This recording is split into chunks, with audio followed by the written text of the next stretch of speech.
The media will tell you that the communal cultural experience of going to see a movie in a theatre is on its way out. While the budgets of the biggest films are going up and up, over the course of 2019, American box office revenue was down 5%. While 2018 had been up 1%, 2017 was a 25-year low. This trend towards stagnation means an ever-increasing likelihood that movies will crash and burn at the box office. So let's have a look at some of the wreckage. Number 10, Cats, 2019. Loss, $71 million. This adaptation of Andrew Lloyd Webber's 1981 stage production had a rocky introduction to the public. That is to say that audiences didn't so much find Oscar-winning director Tom Hooper's whimsical visions of people imitating stray cats charming, so much as they found it uncomfortably uncanny from the premiere of the trailer on July the 18th, 2019. Of course, even if an ideal balance between cat and human anatomy had been found for the characters, such as using animation, as Steven Spielberg wanted to do in the 1990s, the movie wouldn't necessarily have had good prospects. Even when the original premiered, the New York Times bashed Cats for not having an idea in its head and that it only vaguely attempted a story. Audiences tend to like some plot in even the most idea-free stories, which made the decision to throw $96 million into this production just a bit puzzling. With seemingly everything stacked against it and a toxic test audience reception, even $115 million in advertising could not save it. It opened to $6.6 million in the US on December the 20th, 2019, and its overseas numbers were so bad that a loss of $71 million was assured. With surprising slowness, Universal read the room and withdrew the disaster from Oscar contention. Still, as unsuccessful as it was as a family musical, Cats will probably live on for decades as a cult horror spectacle. Number 9, Solo, A Star Wars Story, 2018. Loss, $80 million. No one was expecting a Star Wars movie to lose money. Since 1977, every Star Wars movie had been highly lucrative, no matter how much it had been attacked by both fans and critics. Even that 2008 animated film The Clone Wars, much cheaper than even the original film after 31 years of inflation and more critically condemned than the punching bag of a movie that was The Phantom Menace, it made more than 8 times its budget. So what made this movie, based on the origin of one of the most popular characters in the franchise, lose Disney money, even at a time when every Disney Star Wars film before and since have made more than $1 billion? The big part of the problem was a troubled production. Original writer-director team of Phil Lord and Chris Miller were fired partway through production and replaced with Ron Howard, meaning that a huge percentage of the movie was very expensively reshot. It was such a hectic situation that rumors started regarding Alden Ehrenreich supposedly needing an acting coach, although Ehrenreich was adamant to Vanity Fair that the truth was the directors had brought on a friend of the production who consulted for the entire cast. Solo also came out only 5 months after the critically acclaimed but audience-dividing Star Wars: The Last Jedi, which left very little time for anticipation of the new movie to build up. Number 8, Valerian and the City of a Thousand Planets from 2017. Loss, $83 million. Despite its obscurity with mainstream audiences, this film at least had some pedigree with the science fiction crowd. Based on the 1969 French comic strip Valerian and Laureline by Jean-Claude Mézières, it either very heavily influenced the art design of the Star Wars original trilogy or bore a staggeringly coincidental resemblance, down from the designs of planets to costumes and plot points, such as putting a character in suspended animation in metal. Luc Besson was relatively hot off his 2014 hit Lucy when the trailer for Valerian was released, so the possibility of a success was there for the $180 million spectacle. When the film premiered in America to a weak $17 million and test audiences gave it a relatively dismal B-, many fingers were pointed at the casting as the cause for failure. Neither star, Dane DeHaan nor Cara Delevingne, were particularly tall stars, so their relatively similar heights and facial features gave many audience members the subconscious feeling that the romantic leads looked related. Their performances were also criticized for a lack of chemistry and general woodenness. Really though, who can blame them with dialogue like this? If you can't help me find Valerian, this bullet is going to find you. Interestingly, we have unusually precise numbers for how many people lost their jobs over it. Besson's production company, Eurocorp, laid off 22 people, a bit above a quarter of its personnel, in the wake of the release. Number 7, Town and Country, 2001. Loss, $90 million. This movie was not supposed to be a huge production. Originally, it was planned to be a relatively modest 1998 release with a budget of only about $45 million.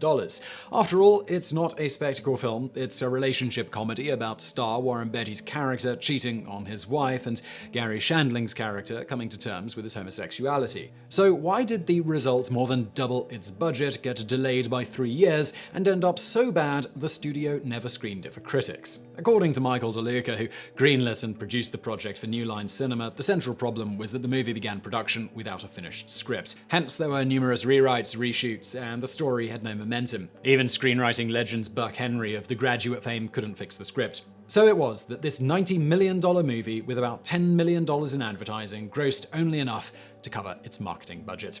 It was the last time Warren Beatty received significant media attention until an Academy Awards show in 2017 that was only slightly less disastrous. Number 6. A Wrinkle in Time, 2018. Loss $100 million. Madeleine L'Engle's 1962 Newbery Award-winning novel about the Wallace children traveling through space to save their physicist father from a giant brain has a troubled relationship with the Walt Disney Company. In 1965, Disney attempted to adapt it and abandoned the project. Even worse was in 2003 because there they succeeded and made the embarrassingly cheesy and rushed TV movie of the book, which the author bashed in an interview. Finally, in 2018, the story got to inflict its final damage on Disney when its March release failed spectacularly despite performances from stars such as Oprah Winfrey.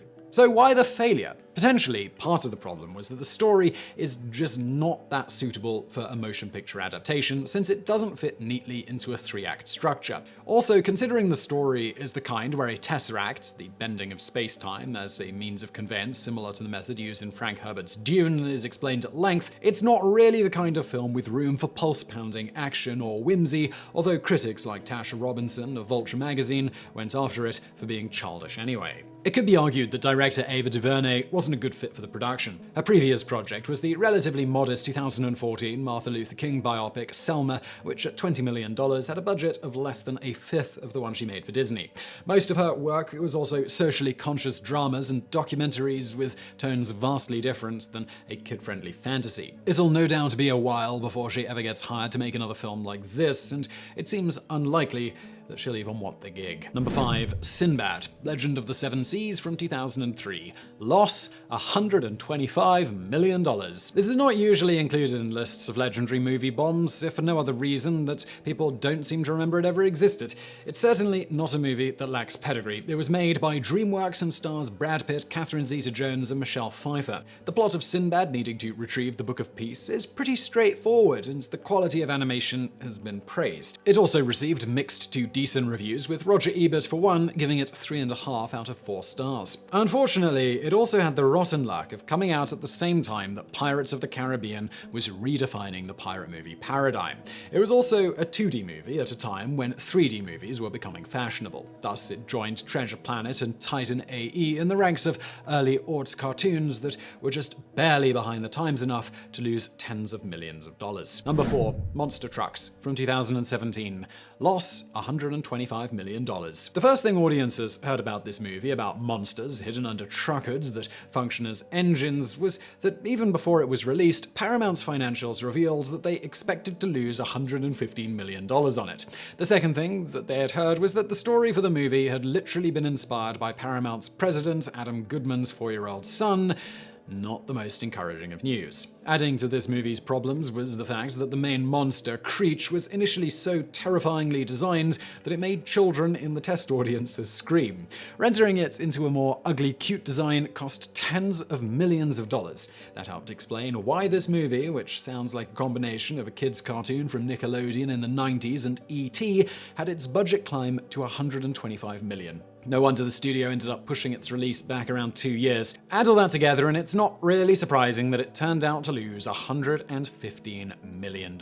Number 3. King Arthur, Legend of the Sword, 2017. Loss $150 million. Guy Ritchie is probably still best known as the UK's answer to Quentin Tarantino in terms of highly stylized gangster movies, so he might seem like a bit of an odd fit for a medieval fantasy story. Of course, to many, he had seemed like an awkward fit for the Sherlock Holmes films, and those studios made absolute bank. Plus, in this Warner Brothers movie, Arthur starts out as a street tough who has to fight his way to the throne, playing more to Ritchie's style. The fact that the actor playing Arthur was Charlie Hunnam, who to this day is still best known for playing Jax on the TV show Sons of Anarchy, was not too encouraging, but it hardly ensured doom. Critics were consistent that what did the movie in was editing choices. For example, characters are introduced complete with backstories long after they've already been part of the action. Monsters are added near the end without setup, let alone explanation. The fights are often too choppy to follow the action, so you can't really get excited by them. Still, at least Guy Ritchie's abilities served him well enough for 2019's Aladdin remake to be a smash hit,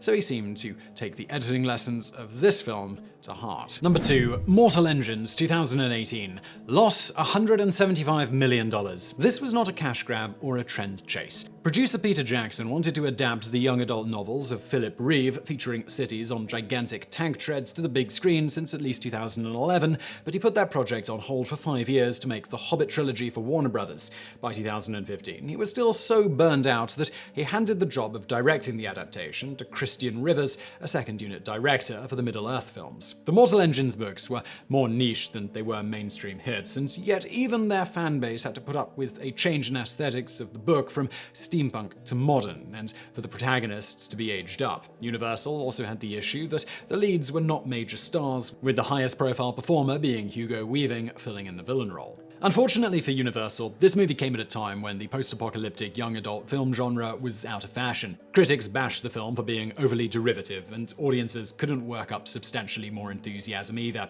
At least Peter Jackson had the consolation of his simultaneously released film, They Shall Not Grow Old, becoming a critical darling, and despite being composed largely of World War I archival footage, grossing more in the US, $17.9 million, than his mega-budget passion project, which grossed $15.9. Number 1. John Carter, from 2012, Loss, $200 million.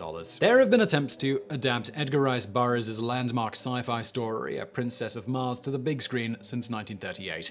John Carpenter had been developing a John Carter of Mars movie for years. Finding Nemo director Andrew Stanton chose the project, bringing 30 years of love for the source material and enough Pixar clout that his demands of no executive interference were met. Warning signs began flashing when the studio requested footage for the first teaser trailer. Stanton had not scheduled his shoot for the epic shots to be completed first, a mistake attributed to Stanton's inexperience with live action.